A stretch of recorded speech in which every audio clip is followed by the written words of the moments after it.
All right, welcome again to Social Distillation, the submarine still of the internet, where we attempt to drop the beat and pour white lightning straight onto your brain. What are we talking about today, Samo?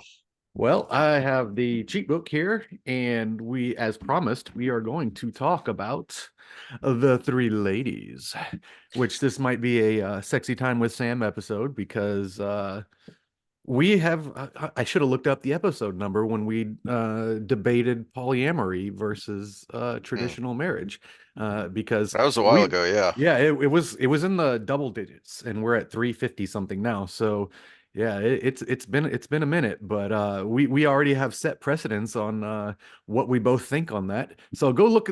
I think it's like 80 something. Go look back at that and see the debate as it was then. But yeah, we got Rand and his three ladies. I even got a meme for this already. So it's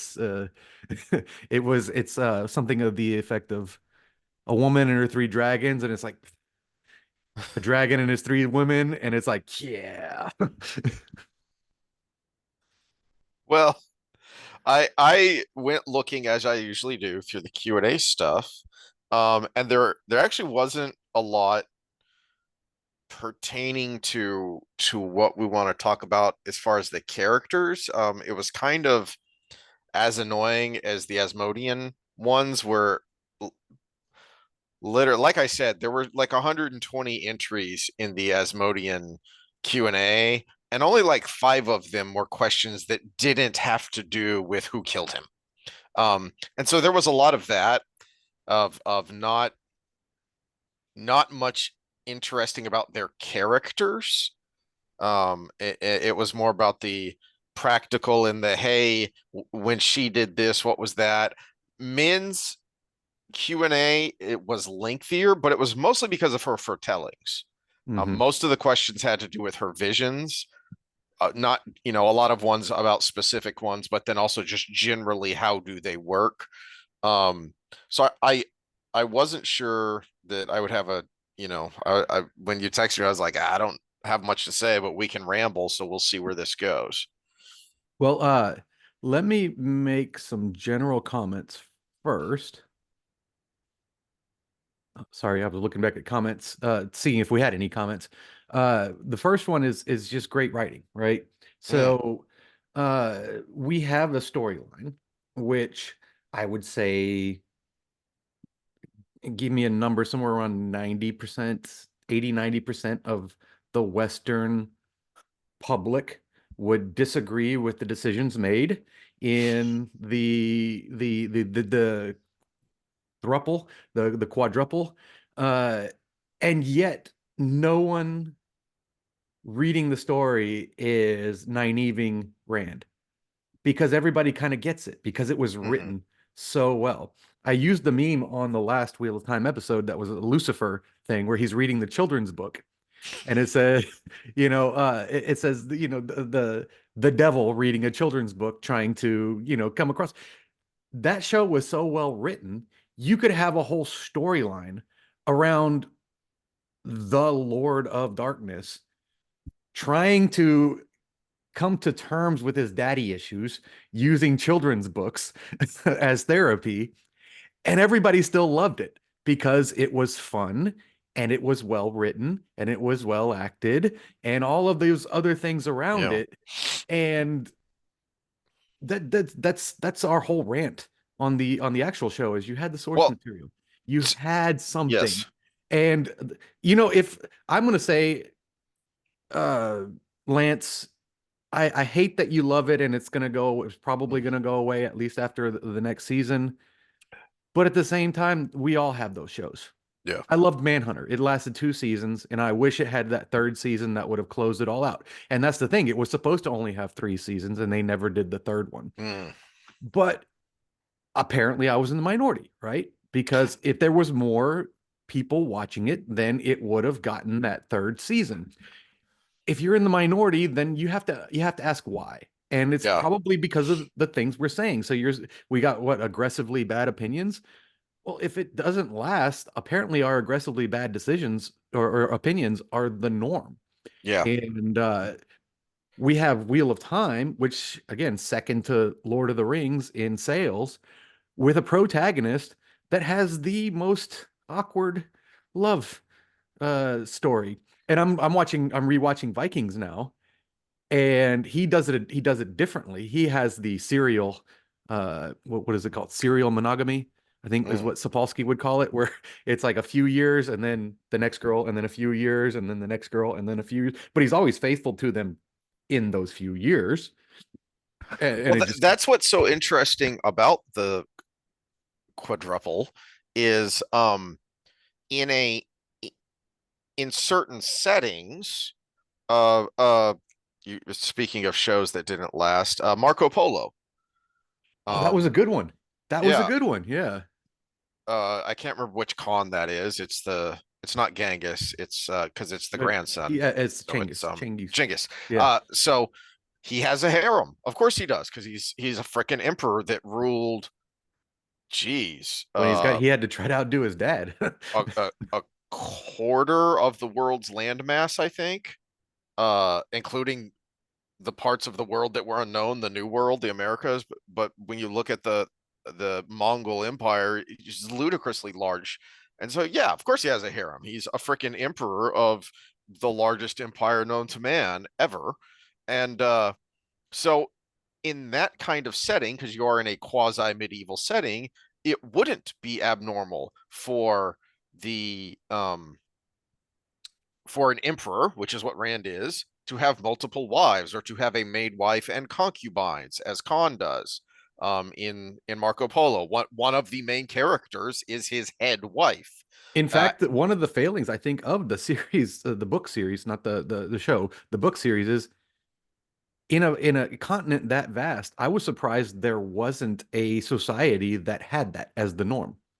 Even the Domini didn't have that as the norm. well, he references, because it's a little more European, he references the idea that nobles, because they can, it is understood that a noble man, a rich man, is going to have mistresses. Hmm. So long as he Well, that does yeah, that his was the old duty, Victorian yes, era so long kind as of he stuff. does his Yeah. duty as husband and father and lord, fine. But even in real Victorian Hmm. England and everything, the ladies had their consorts as well. So, I mean, it was kind of an I understood thing. I Just don't get feel caught like, and make it embarrassing and you won't die. That was kind of the yeah, general rule. Yeah.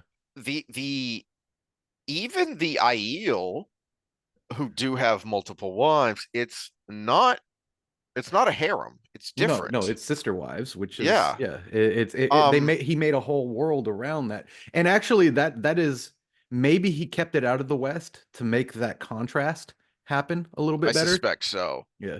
And because and then maybe if we had fleshed out the Sharans a little bit more, because it seemed like they had a whole I different I system was too. just about to go Yeah. there. Is I feel like there was an offhand reference, a derogatory reference at one point, comparing it to that maybe there they did, or it was thought that they did. So I don't know if anyone remembers that specifically, but I feel like there was.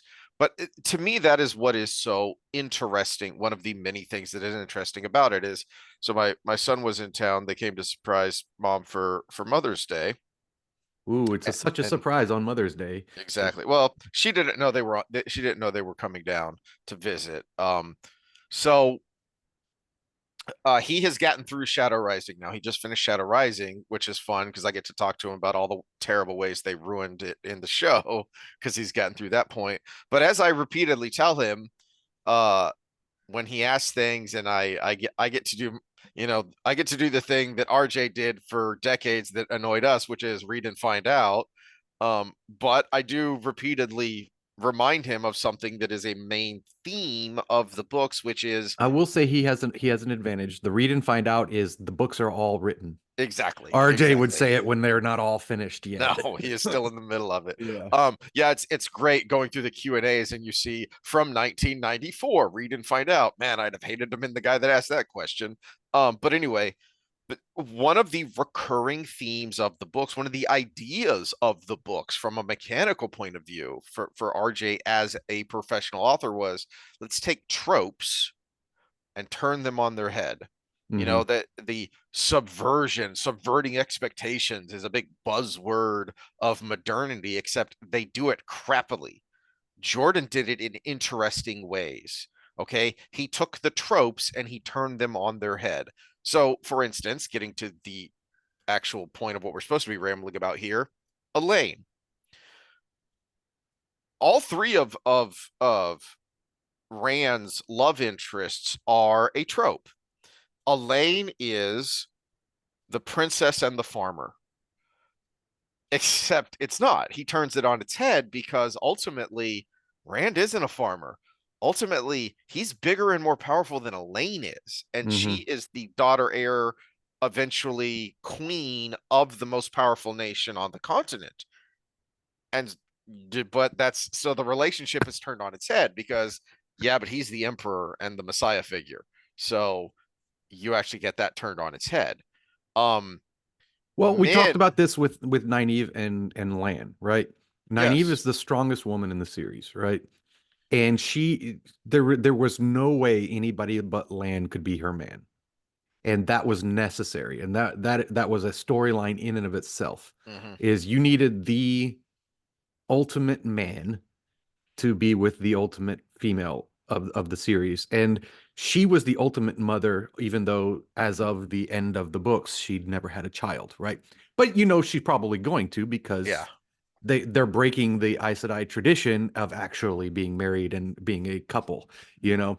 And she's also expressed the willingness to do that. Hmm. So that was part of the bucking of the trend, is you needed the ultimate power couple. Well, with Rand, was there an ultimate power couple? Elayne makes sense, right? Hmm. Except she wasn't complete. And that's where we get to the crux of the whole thing. No homo here, but look at the three girls and look at the three Tavarin. Elayne is Rand, Min is Matt, and Avienda is Perrin. Yeah. There's a lot of parallels there. Yeah. Yeah, so it actually, the tripod theme keeps playing out. And I wore my 333 today. I should have wore Snatch Specialist, but it's in the laundry. But yeah, no, 333 is, three is considered one of those numbers that always comes up in lore. And that's because it is a very powerful structure. Look at the pyramids, right? Uh, but it's also one with ultimate vulnerability, because you pull one leg out, the whole thing goes down. It's very strong if all three legs are there. It's also interesting you say that because I hadn't considered that, but I did speech and debate competitions in high school. And one of the first things you're taught, especially in impromptu speaking, is you need 3 points because that sticks. Hmm. That will stick in someone's mind. Four is too many, two isn't enough. So it really sticks in your mind there. Um, and in this instance, let me lay out the tropes as I see them and get Okay. your take on them. Is I feel like with Rand, you also have the kind of three romantic tropes of the young man.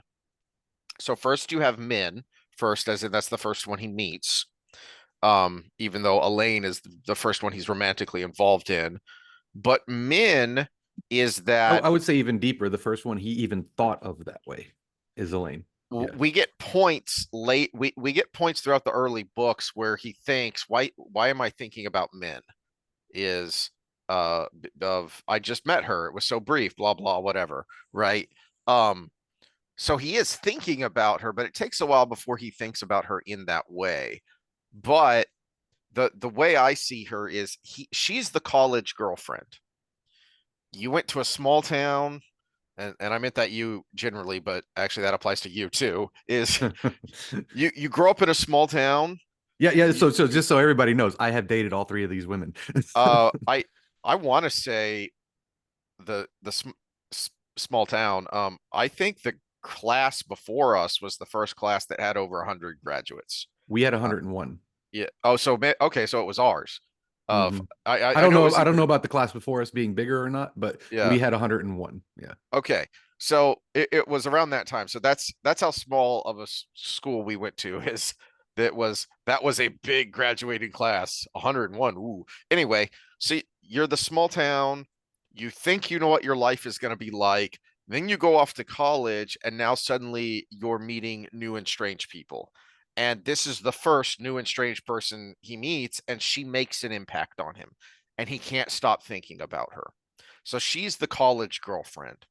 Elayne is the ideal. She is literally the princess. Hmm. She is the fairy tale romance. Avienda is the,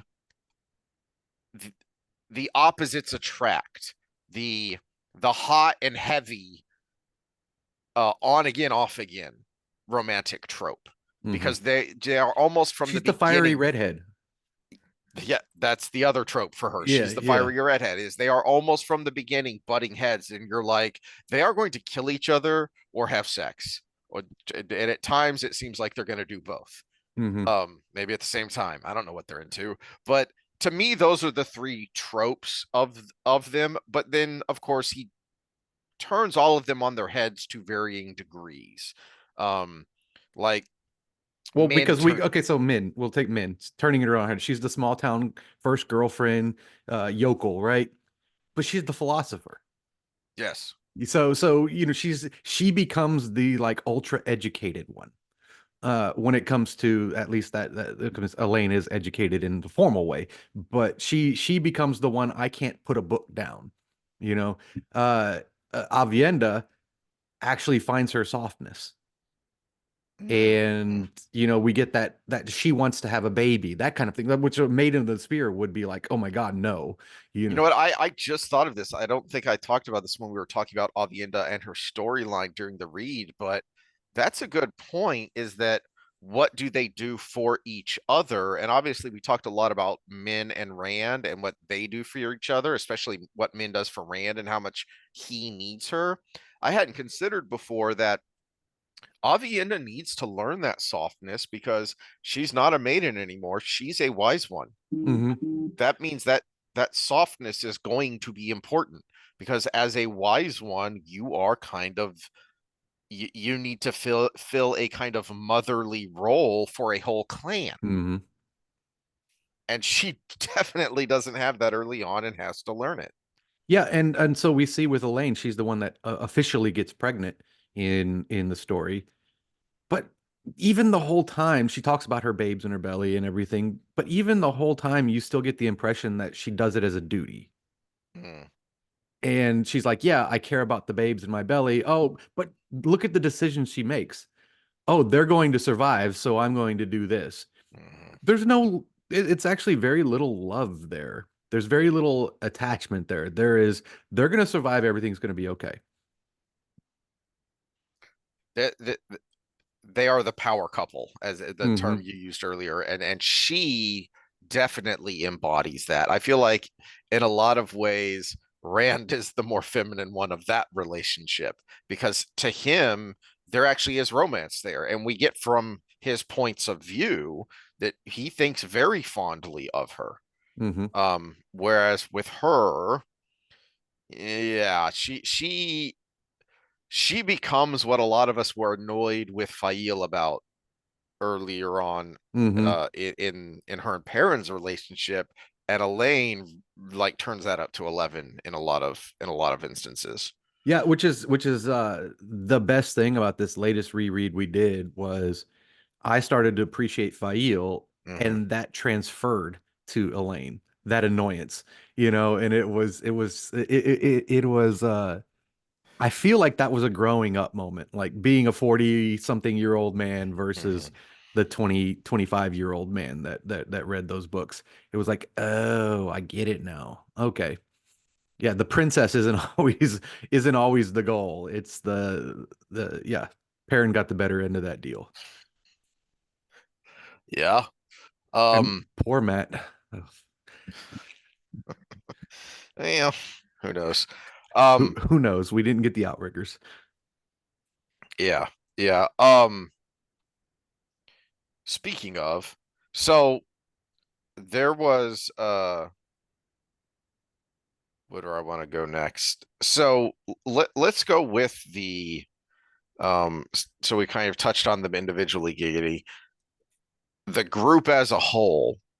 So I did find interesting when I was looking through the Q&As, something that came up several times in the Q&As for all three of them were a number of times where people asked about the quadruple, and it was phrased or paraphrased in a way that made it sound like this came up a lot.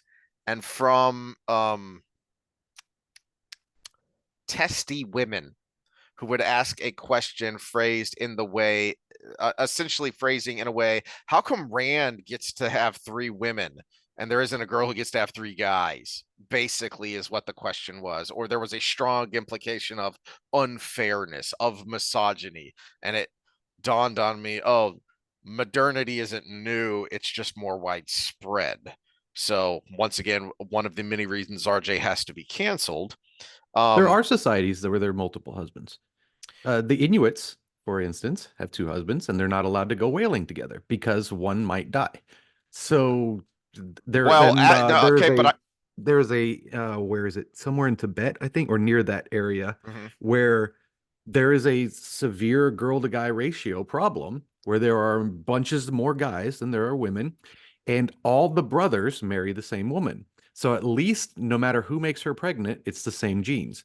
So, I mean, these things exist. They're just more rare because Much one more man can rare. make more than one woman Okay, pregnant, and but so a woman can get pregnant once at a th time. this is where I wanted to have some sexy time and get us canceled because the few instances where you can point to both historically and even some now in these tribal societies that still exist, they are exceedingly rare because they are brought on by unique conditions. These are environmental conditions that kind of force this, Hmm. right?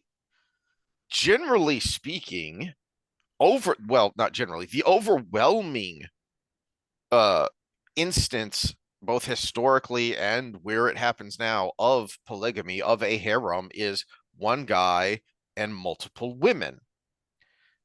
I think that is at least partly due to the fact that women would be more accepting of that relationship than men would. Yeah, I should have had this prepared.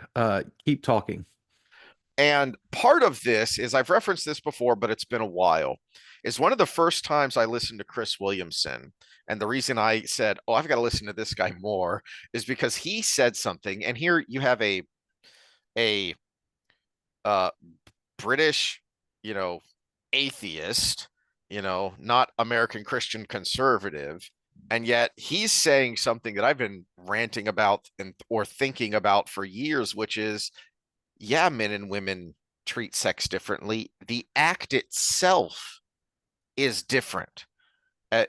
He was, I don't even remember who he was talking to, but he made the point, look, women, you are letting another human being inside of you. That is a big effing deal, no pun intended. For Hmm. a man, the act is all external.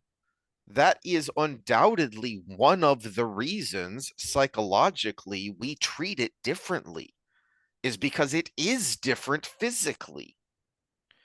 And because of that, because the act itself is different, that is one of the reasons beyond the traditional of what you always bring up, which is paternal certainty. Is, Hmm. well, yeah, it's a big effing deal for guys because you want to know that offspring is yours. But even taking the offspring side out of it, into now where we have uh, birth control, which is even in, because remember that they have a specialty that is, because some in one of the questions that did come up is, how the hell is men not pregnant yet? And that was actually answered in the book. There's something called heart leaf tea that you drink beforehand to make sure you don't get pregnant. Anyway, um, but even if you take the parental certainty idea out of it, guys are still way more jealous of the act itself. Whereas women are much more concerned with the relationship. Hmm. This is Is why, the man going to leave? Is the man yes. going to take his resources? Is the man going to leave me pregnant and vulnerable? I am looking for a specific study that was done, and yeah, I'm gonna have to bring this up later again, but it was women that were polled, and would they prefer complete monogamy with a loser male over sharing a competent male Hmm. with another female? And actually, more women chose to share the competent male than to be completely monogamous with the loser male. Well, that is so interesting that you brought that up because the latest episode I referenced before, Normal World, if you want a good laugh and you like dark comedy, because Dave Landau is there is nothing off limits in his comedy. So just be warned if you're one of someone who doesn't like that. But And there by the way, Pew Research Center is wrong in their little thing I came across here. Monogamy is actually the rarity in the world, not the other way around. But okay, keep going. anyway, so their latest episode, they had someone on talking about her book called Occult Feminism, or the Occult Origins of Feminism. And apparently she was somewhat known before the book because her husband has a fairly successful podcast, mostly successful from going viral for making Andrew Tate melt down when he was a guest on Tate's show and was arguing with him about uh, Tate's nonsense and about how that's, you know, yeah, that's just going to leave you empty inside and is terrible advice for most men, uh, young men and boys especially. But anyway, uh, one of the things she pointed out that she said is in her book and sourced is that genetic studies have been done that indicate that approximately 80% of all women who have ever lived have been able to pass on their genes. Only about 40% of all men who have ever lived have been able to pass on their genes.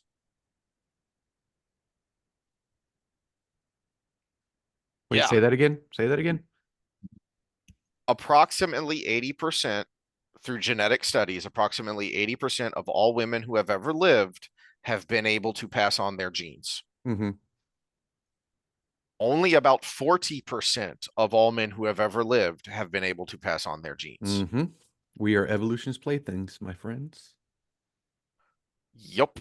So, yeah, it is hard. And part of that is because this is why a female James Bond doesn't work. Because there's nothing There's no impressive there there. there. She says There's no, yes, and yeah. he's like, okay. It's like James Bond is compelling both to men and women because he Unless has to she actually work at looks it. like Sean Connery, Yeah. that would be an impelling story right there. Yeah, I would, okay. yeah. That would be impressive. And she's so charming, she can woo the guy over. Okay, that would be fun, but Exactly. yeah. Exactly. So, um, Bearded lady is the next James Bond. oh geez. Could be, could be. Is Um, LaFontaine still alive? Can he do that? but a a man, in order to seduce a woman, has to work both Hmm. at the seduction and outside of it in order to be established in the first place, to have a foundation in the first place. Hmm. For a woman to seduce a man, she just has to say yes. Like my wife showed me some, I don't know, Instagram reel or I something. will say, okay, so if she's a 6 and above, all she has to say is yes. Okay, so Yes. yeah, we'd still have So to have the qualifier there, this wasn't some mega hottie. This was like, depending on your individual scale, she was like a 6 or a 7, a good looking woman, young woman who did this Instagram reel of just going up to random guys and saying, "Hey, hi, can I have your number?" Okay, like a dozen guys. That was it. Hmm. Yeah, because you're a 6 or a 7 and you're asking a dude for his number. That's all it takes. And the title of the video was something like Guys Are Easy. Yeah, yeah. And partly because of that number I just gave, because only about 40% of us have ever been able to pass on our genes, and we are hardwired to want to pass on our genes. And hey, you have boobies. Hmm.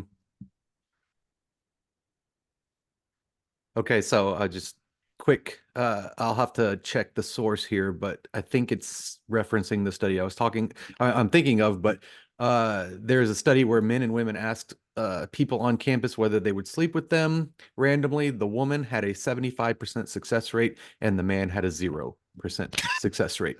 So there you go. Yep, yep, Yeah. This is something that's actually kind of well studied, and everybody just ignores the results because it's inconvenient. But it's there. It's yeah. there. So let's get back to Rand. And okay, so why does he deserve three women? Let's start there. Why does he deserve three women? I mean, you brought it up. He's the most powerful man in the world. He's going to save the world from complete destruction. So there's that, right? Uh, but personality wise, why does he deserve three women? What do you think? I don't. I would say deserves not the right. Especially when you're talking about Okay, how does from he a make it story work? How perspective. does he make it work? Well, see, I was thinking more about why he needs three of them. In to what you referenced earlier, the three legs of the stool, in the same way that he needs Matt and Hmm. Perrin.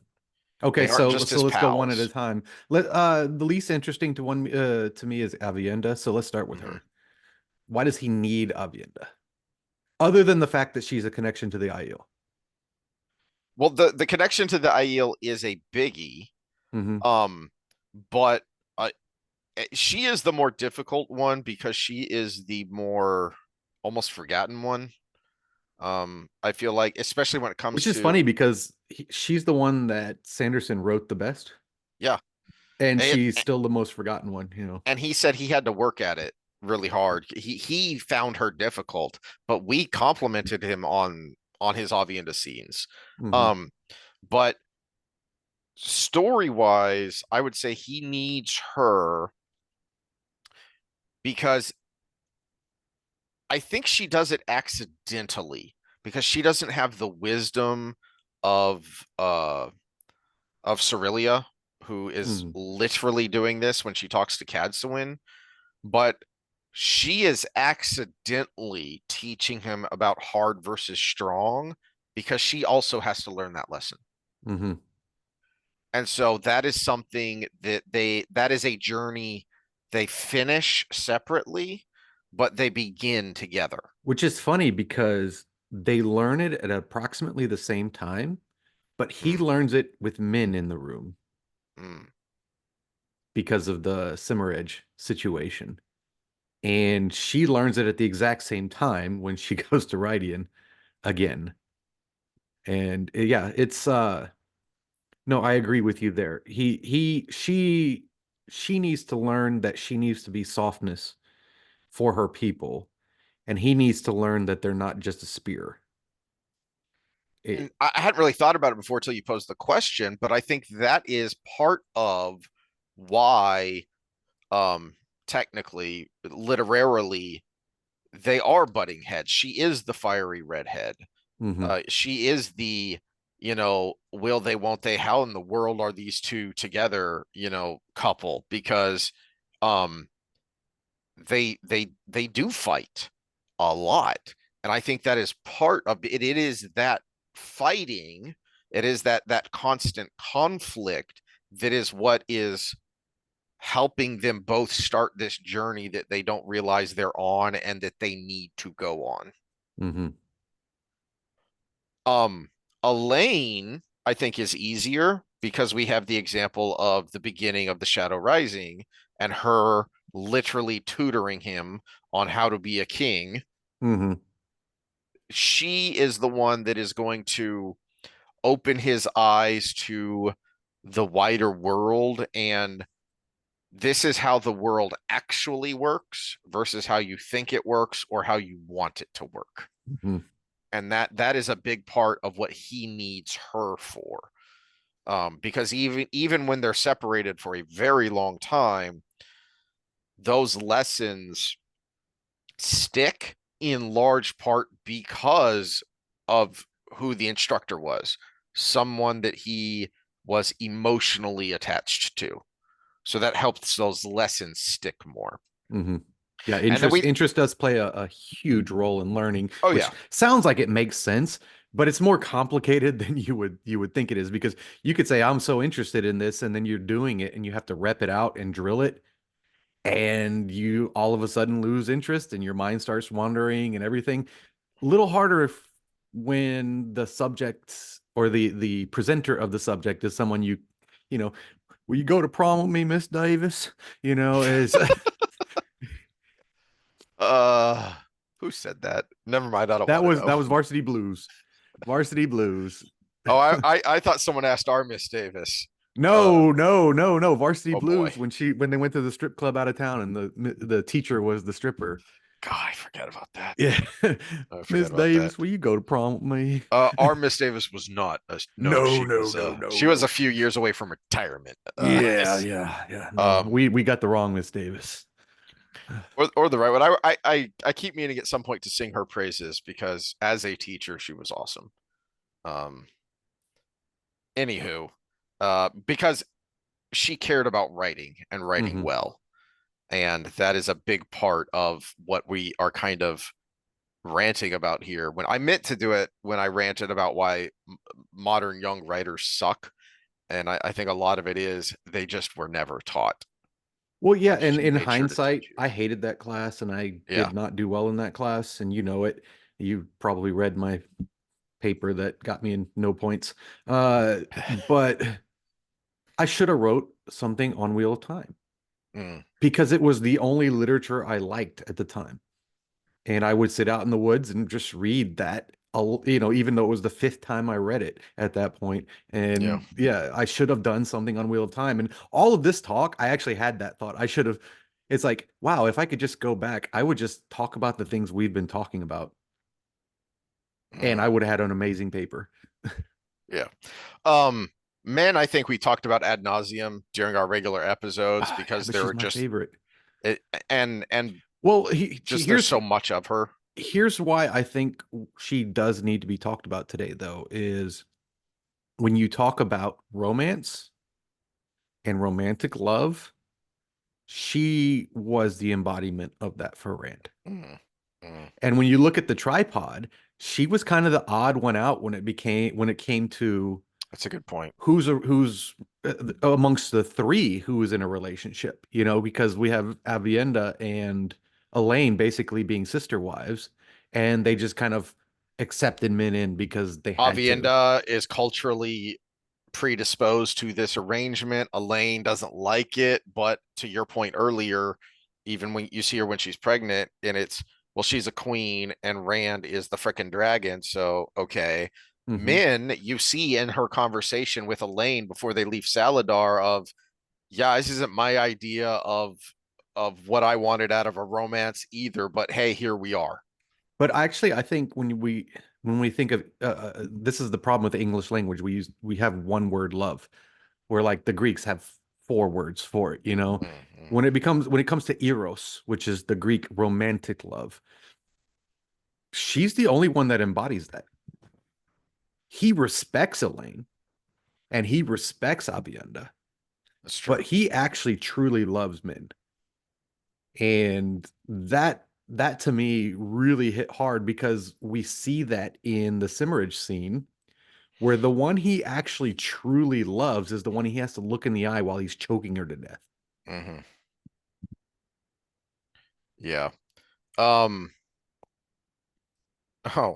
this is a random aside, but speaking of men, this is one of the things I found when I was looking through the Q&As that I found amusing, and I didn't find when I was looking when we were talking about the end of the series, um, because this is under men, not Olivia, but this is from a Memory of Light signing. RJ left specific notes that Min's Olivia viewing was supposed to be incidental and an example of an unreliable narrator, even in the case of Min's viewings. The foretelling slash dreams about the boat were supposed to be along the same lines. So we kind of ranted about what the heck is up with Olivia. All she did to help him die was set out clothes for him. Mm-hmm. That was specifically because we did mention the body swap is specifically not in the notes because RJ doesn't want you to know. Mm-hmm. He didn't want anyone to know, and he may not have a perfect idea himself. He may have had ideas about how it happened. He wanted the mystery. This one, he actually specifically left a note. Yeah, I'm just screwing with y'all. This is supposed to be a red herring. This is one of those times I want you to read more into it than there is. And yeah, that makes sense to your point about the romantic. Why do we, the viewer, the reader, read so much into Olivia is going to help Rand die? Because Min is the one who sees it and it makes her pissed off. Mm-hmm. She becomes emotional. She extremely dislikes Olivia because of that viewing. Why? Because she truly loves Rand and she does not want the fatalistic assumption of his destiny to be true. Mm-hmm. And that is why, to RJ's point, she's an unreliable narrator.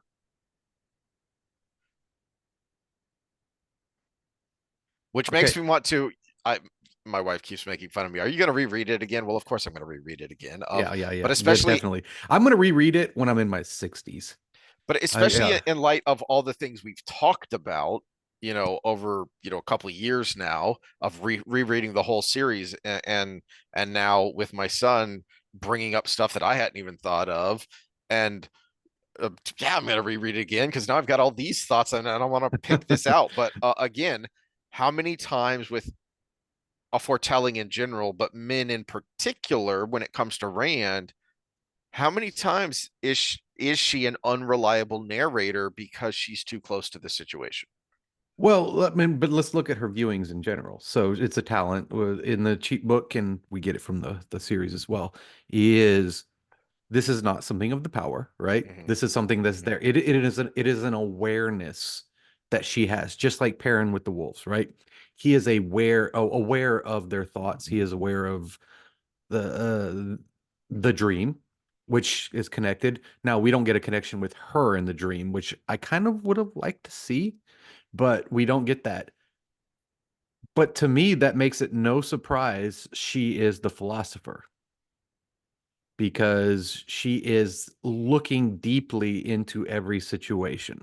And that's, I mean, I have this bend myself, right? So I will see something and I will think about everything about that thing that could be leading to that event. And that's what makes me good at my job, right? Because part of my job is observation and evaluation. And that's her personality type plays into her role. Uh, to me, that's the easiest one to see because it's the one I identify with the most because I feel that. What do you think about Elayne with her personality type? How does she play into that role? Again, okay, so we're talking personality traits. Openness probably is Min's Yeah. tops. Openness to It experience. it is really hard for me to this must be what it's like for you and Scott to talk about Egwene because the more I reread the series, the less I like Elayne. Yeah, she's So obviously it's hard highly to, conscientious, yeah, so yeah. uh, very low in neuroticism. I think she's low in openness, extroversion. She's probably conscientious and extroverted, Mm. uh, which is very actually a very good combination for a leader, because you are orderly and you're not afraid to get out in front of people and talk and do your thing, right? So that's actually that's like a CEO personality right there. Avienda, on the other hand, she's a little bit neurotic, even though she tries to be conscientious. but she's not very open. She's definitely not very open. That's a good point, but she comes from a place that can literally kill you if you step in the wrong Hmm. spot. Well, yeah, So, neuroticism, the benefit of it is awareness of danger. mhm. And she's basically from Australia. So it's Yeah, yeah, yeah. You think trying to find the copperhead in the pile of dead leaves is bad? Um, dude, do not underestimate that, my friend, oh no. especially under a real oak tree. They are made to be under real oak trees because you cannot see them. Yep, yep. All right. Well, uh,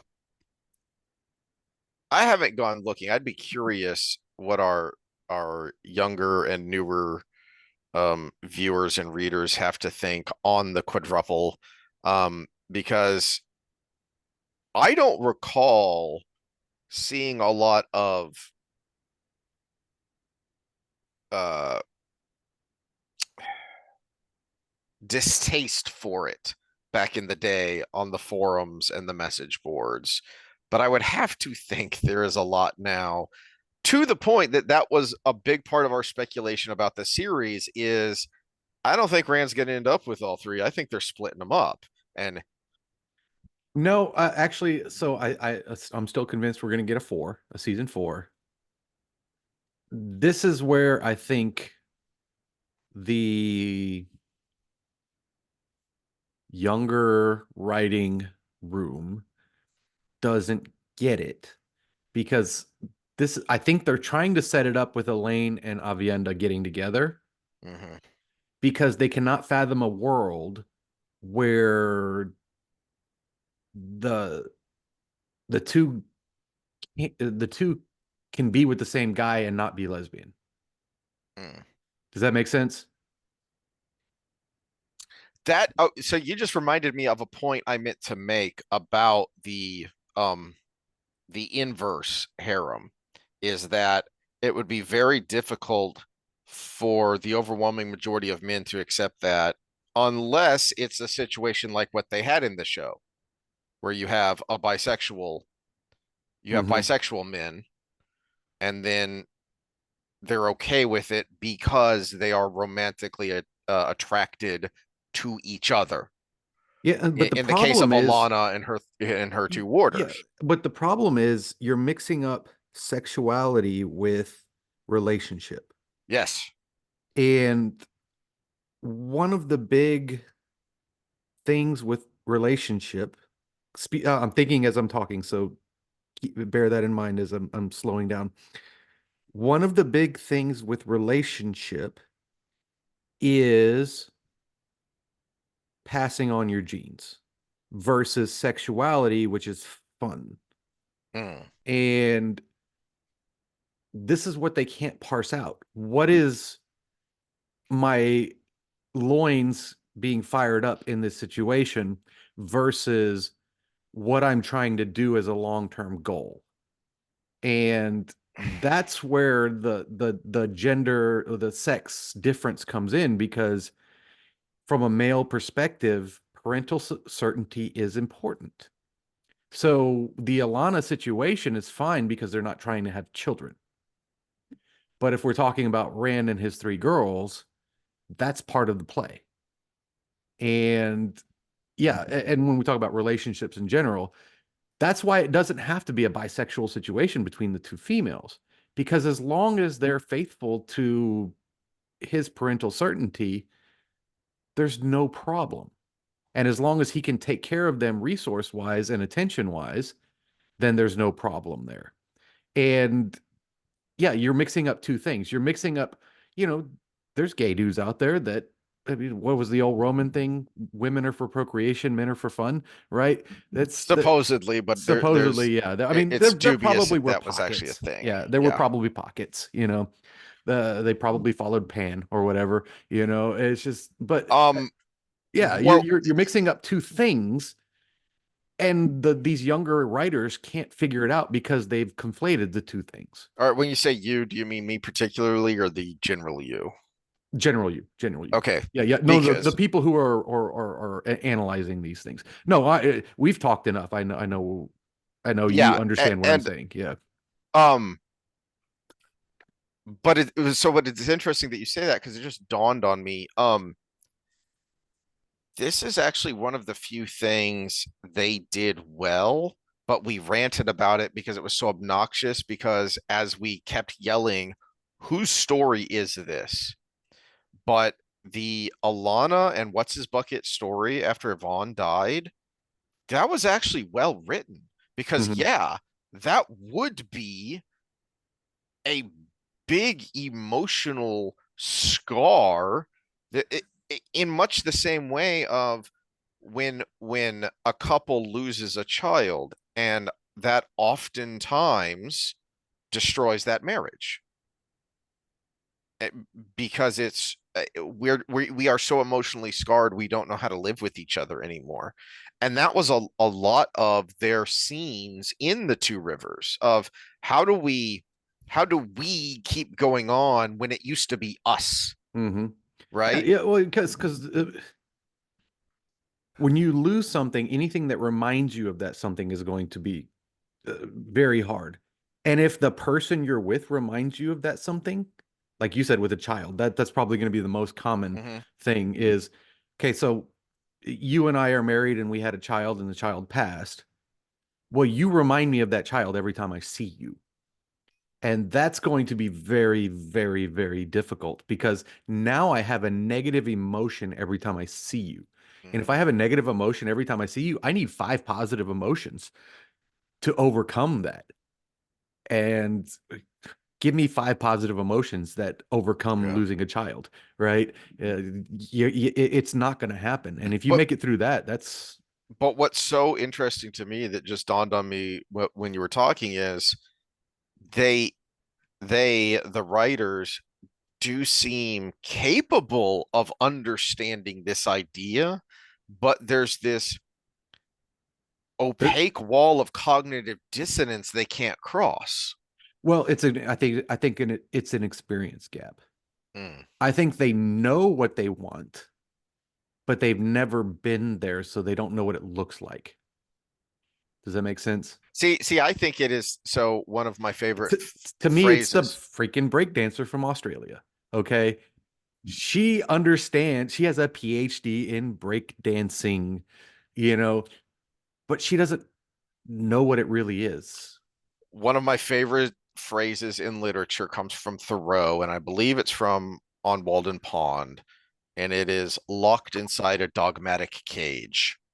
See, that to me, I think that has more to do with it than anything. And that cage is opaque, is that they can't let themselves expand this thought into these areas that are problematic when it comes to intersectional modernity. You might be correct there. It, probably a little column A, little column B, I would say. They can't go there, so they've never been there, Hmm. is probably part of it. Hmm. Well, I'm curious, again, what any of y'all out there think about Rand and his little harem, um, and how appropriate or not it is in general versus within the context of the story. But there is some interesting background to it. Care to take a guess? Can I take a uh so I was thinking about this leading up to it, and I got a little hint that you have more knowledge than I Uh-huh. do.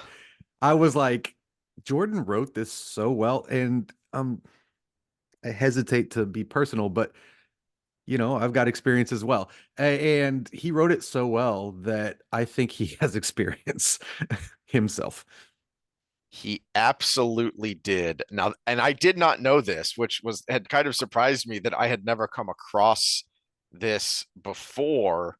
But previously, whenever I had dug around in FAQs and Q&As looking for thus speaketh the creator, it had been about uh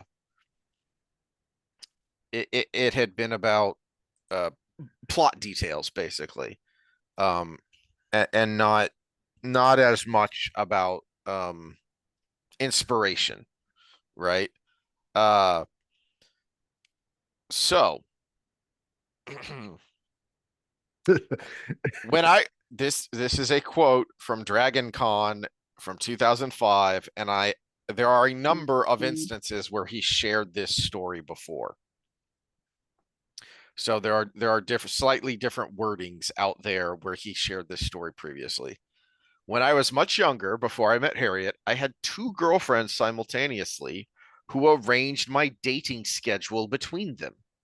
Who was going to date me on which night? They chipped in together to buy me birthday presents and Christmas presents. They just sort of shared me between them. And they had been friends before, and I am not quite sure whether or not they made the decision that they were both going to date me or not on their own before they first met me. It just came about. But I figured if I could manage two, surely Rand could manage three. Besides, there are mythological reasons to have these three women involved with him.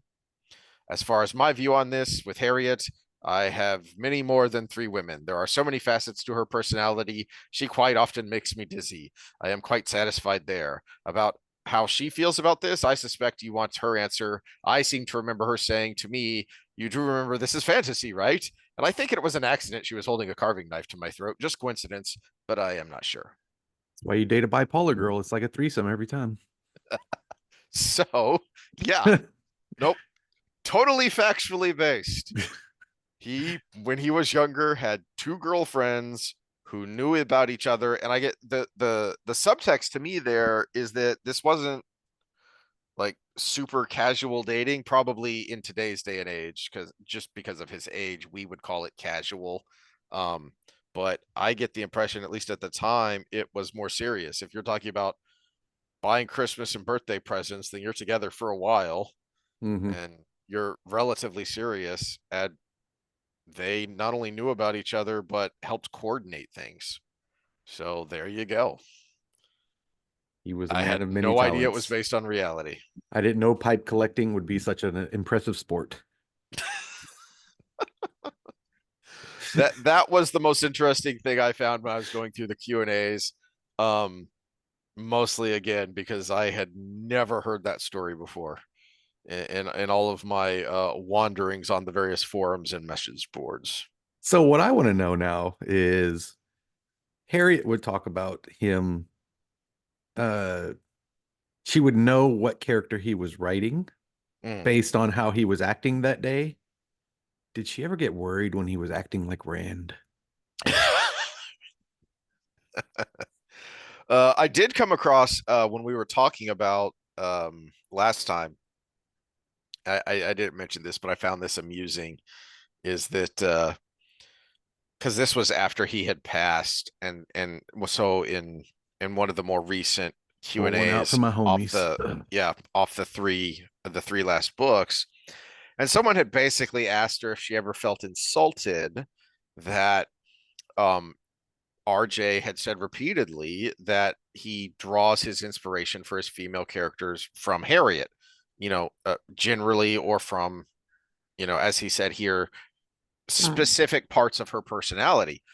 And she said, "Of course not. It's fantasy. Come on." And then she said, "And besides, I do get a little bit like Mug Gideon when the laundry doesn't get put away." So she was able to at least have fun with it and joke about it and point out that, okay, come on, just because you take this kernel of my personality to create this character, no, I'm not going to get bent out of shape. It's Hmm. fantasy, it's extrapolation, it's, all these things. So kudos and coolness to her. Yeah, personally, I'd be honored, you know. Just yeah. Oh, that was actually more successful than I thought it would be. Uh, the three girls, man. Anything you want to add before you want me to break anything down before we close this Well, out? so here's a bit of a random thought I got to experiment. get Freudian at some point, you know. Well, that's true. Yeah. So why don't you get Freudian then, and then I will finish off with a question both to you and to anyone who feels like commenting on it. Okay, so let's look at Rand in general, right? So we're talking about his three girls, but your relationships are a reflection of you. And uh I do hate a lot of the criticisms of Freud because 95% of psychoanalytic theory now is still Freud. They just took that 5% that was a little bit wacky and threw it out. But I mean, he's a human. If you get 5% wrong in your life and you contributed that much to the world, A plus. All I, right. I I don't know as much about it historically as I do Nietzsche, but I would also imagine there's an element of that too, which is it's not Nietzsche, it's what people after him said Hmm. about him or thought that he said. Well, this could be a whole episode on its own. Freud might have saved the world. Okay. Because I came across letters from Freud to Einstein, Hmm. and Freud convinced Einstein to leave Austria before the all the crazy Socialist. shit went Yeah. down. Because and he was using his regular old analysis of everything that he does with his psychoanalytic theory. He was like, this thing at a country level is the overbearing mother that I warn you about, basically. And he convinced Einstein to leave. And had Einstein been captured by the Nazi party at that point, Hmm. we would not be in the world we live in now. In fact, we probably wouldn't Quite be alive. conceivably, yeah. Yeah. So he Freud himself may have saved the world. Yeah, he was a cokehead. Yeah, he was addicted to all these opiates, and he was a little bit wrong on the histrionic, although not as wrong as people think. But he might have saved the world because he was also a freaking genius.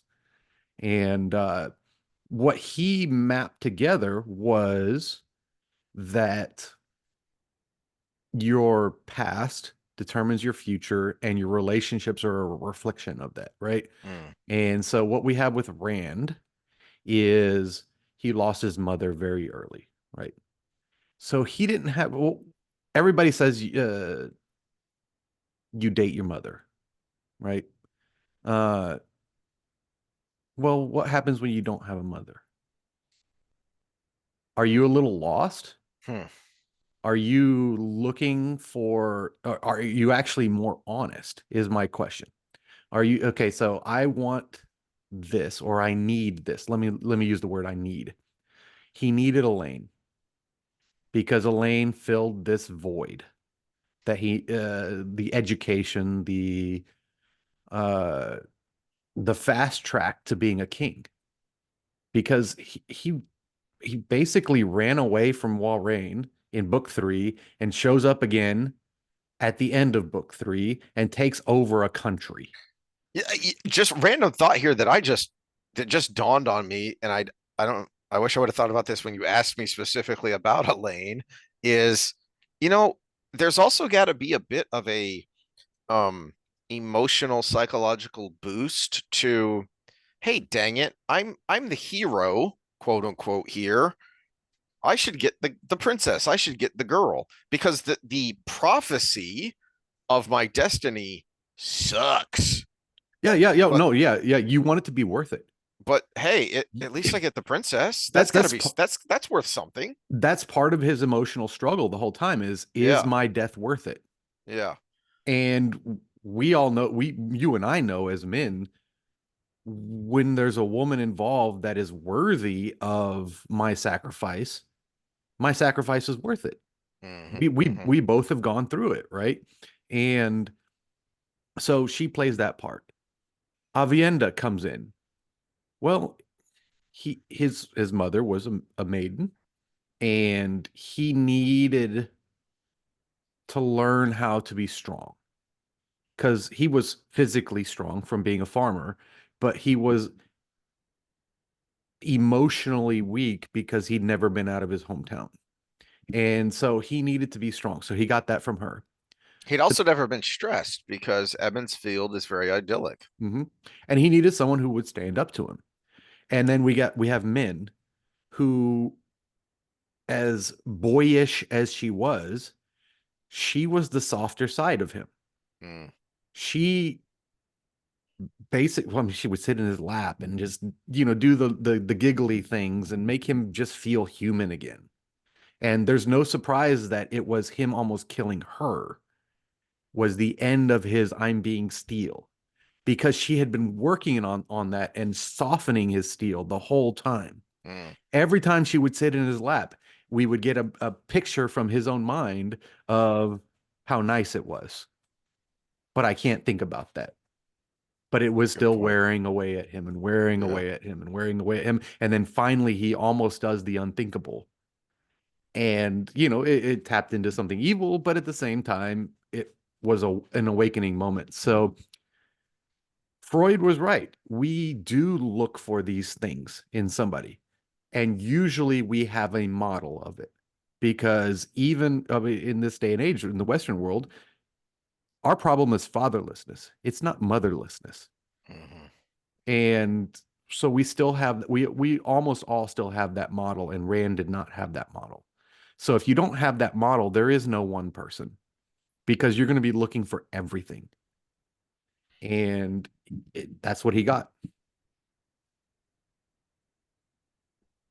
That's an interesting take on the on Rand having and needing and ending up with his three. And it, man, how many freaking times have we say this? Are we over 100 times now saying, man, I wish RJ was still alive, not just because it would have been great for him to be able to finish his magnum opus, but also all the questions that we have thought of through this discussion of, man, I would love to ask him, hey, did you read any Freud? Do you know any Freud? Was this ever a thought in your mind when I you were coming guarantee up he with knew these it. relationships? I guarantee he knew it. But so I don't know if you've ever been given this question, but I have. If you could pick three people in history to sit and have time with, almost everybody says Jesus. Gosh, no. Um, That's way too terrifying. Yeah, but that's not me. Yeah. My three people actually start with Robert Jordan. Hmm. I would have Robert Jordan, Bruce Lee, and Freud. Hmm. And I would sit down with those three people because I think they were influential beyond their years and underappreciated. And I actually feel like in 100 years, people will still be talking about Jordan.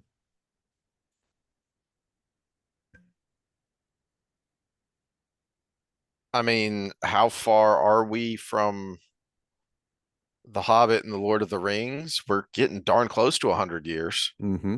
So yeah, that is quite conceivable.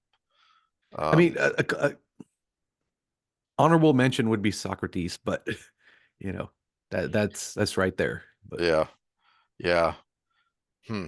I would have to think about that, but when you said that, one of my first thoughts was really, if I'm gonna go biblical instead of Jesus, I'd rather sit down and have a chat with Abraham.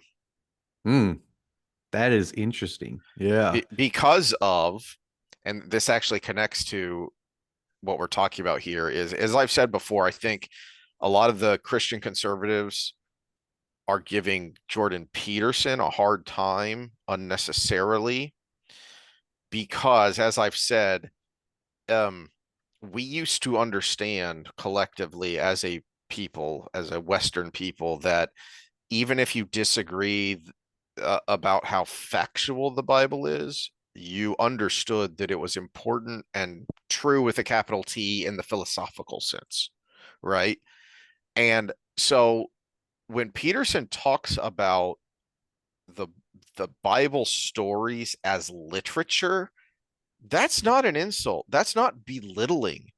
That's elevating these stories. Hmm. And I heard him recently. I don't remember which one. I think it was, I don't remember if it was one of his interviews or if it was one of his We Who Wrestle with God lectures of, I'd never really thought about this before, about the hero's journey and the call to adventure with Abraham, because you just read in Genesis that God spoke to Abraham. Whoa, hold on, back up. We don't have the Mosaic law yet. Who's God and how does Abraham know and why does he listen? That was a big part of what Peterson was saying of, this is a big effing deal. And from the subtext of the passage, it's pretty clear that Abraham came from a wealthy family Hmm. and he just picked up and he left. Yeah, that's one of his Why? big points on it is Yeah. Abraham had everything, Hmm. and he needed to go on his journey because he knew he was missing something, even though he had everything. Yeah. And he hears a voice that tells him to get up and go, and he does it. And it's whoa, hello, that's a big deal. Rand and his crew get up and go because they have to. Um, why they stay on their journey, back to tropes and turning them on their head, they leave because they have to. Tam, as I've said before, one of the incredible things about Jordan is Tam is actually the character that you quote unquote should have written about. He's the classical fantasy hero, and we just barely get snippets of his backstory. Says, no, no, no, no. The person I'm going to write about is that guy's son Mm. and what he does. So Tam chose to go off on his adventure. Rand and his crew were compelled. Even the people we're talking about today, men. She didn't have much of a choice because Moraine said, "You're going to go do this," and Moraine gets what she wants. Hmm. Aviendha was told by the wise ones and the clan chiefs, go across the spine to look for the Karakarn. Elayne, uh, you're going to the White Tower because that's tradition, and now you're leaving the White Tower because the Amarillan is sending you off on this quest. Okay, they didn't choose their hero's journey. What's interesting about all of these characters is why they stayed on the hero's journey. And for these three, a lot of it had to do with Rand. And that is what is so interesting about them, is because it is both personal and existential. I love this man. I respect this man. I honor this man. But also, what this man is trying to do is incredibly important, literally world saving stuff here. And that's why they stay on the journey.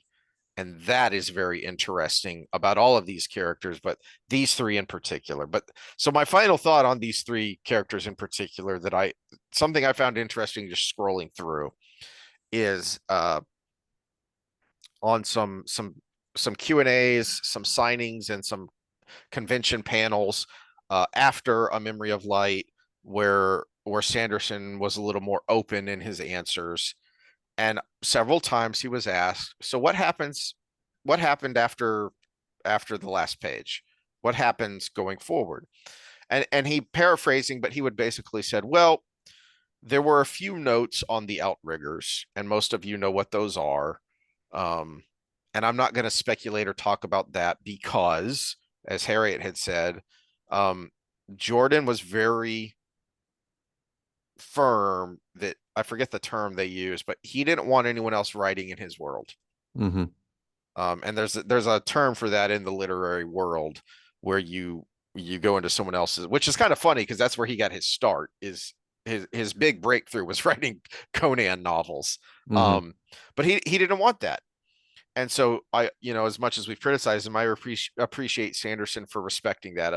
I'm not going to speculate on the Outrigger novels because they're not going to happen because Jordan didn't want it, and I'm going to Hmm. respect that. So what he did speculate on, and so he said, so what I will speculate on is Rand and his ladies.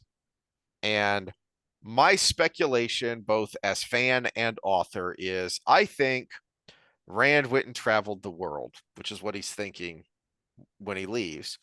And I think men went and found him and they traveled the world together for a while. And that fits in with your kind of estimation of their relationship. And that's Hmm. the romantic. And while they saw each other from time to time, Elayne and Avienda's focus were their people, because those are the types of characters they are. Their focus Hmm. was their people.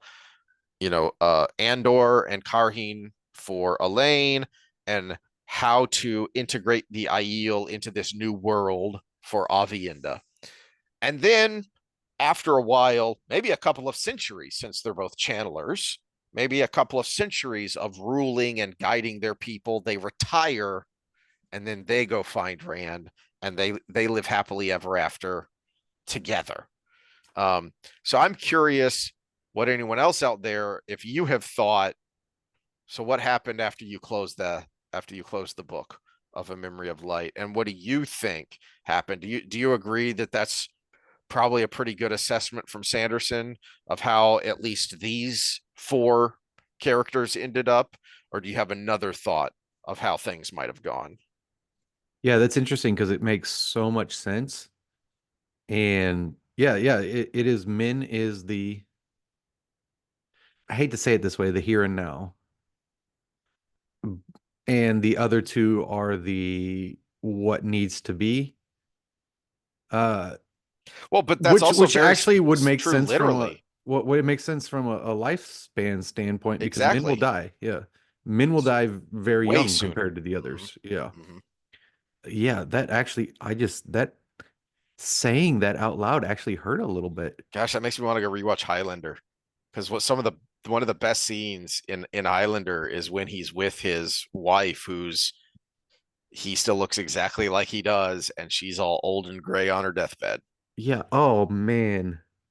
And then the Queen song, "Who Wants to Live Forever," kicks in. It's like, oh geez. Oh. Well, I could quote Richard Dawkins here. It's forever in eternity sounds horrible, but I would love about 200 years. Yeah. Yeah. Yeah, well, that is actually one of the kind of sadder thoughts I had when Sanderson said that. Is actually, Wow. that makes a lot Everybody of knows how much sense. I love men and Hmm. whoa.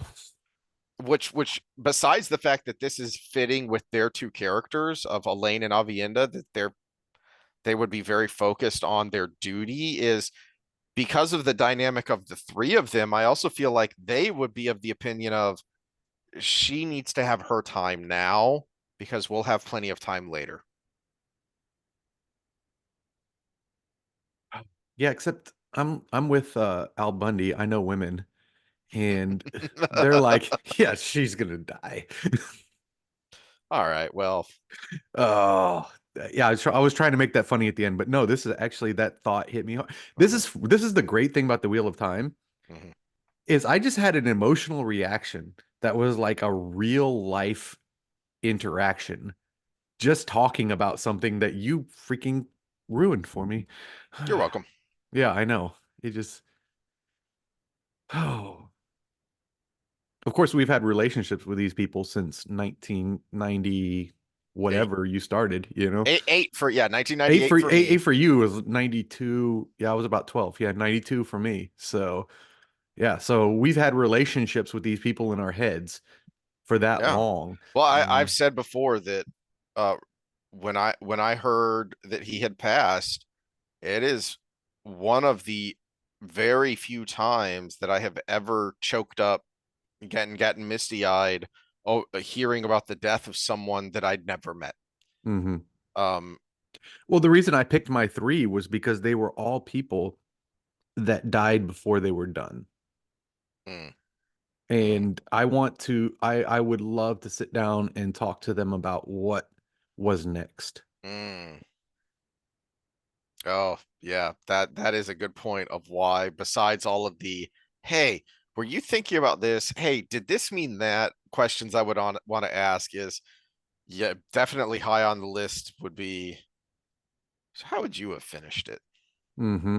Yeah. And then also, and then what happened? What do you think? In your mind, what happened after we the readers, you know, closed the book on that Hmm. last page?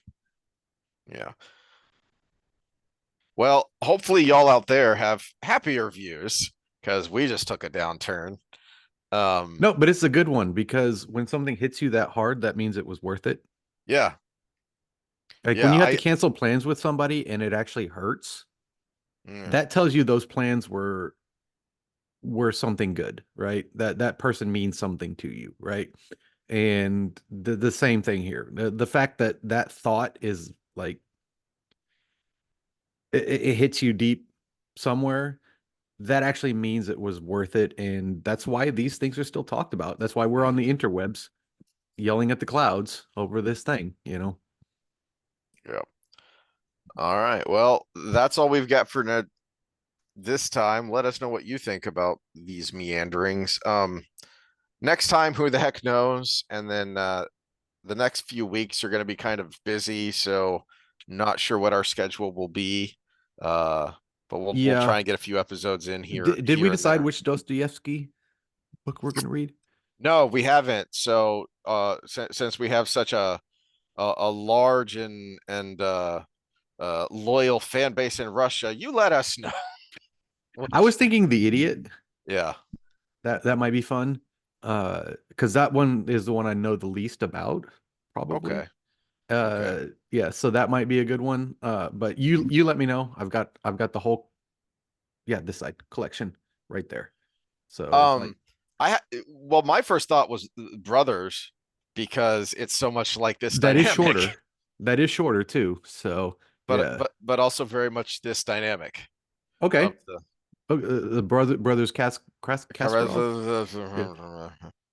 Yeah. If I pronounce that wrong, then let me know. Isomorphic. Uh, but yeah, we'll hit that. We did have a comment on our regular episode last time, but we'll Okay. get to that on our normal social episode. Yeah. Uh, it Yeah. was No idea what we're going to talk about on our next social episode. Again, there's always the chance that World War III starts, and so maybe we'll talk about that. Oh, he this commenter apparently did not like Peter Boghossian. So okay, so we'll Well, have at least well maybe we'll just build off that comment. But all right. Well, we will see y'all then. all right, later.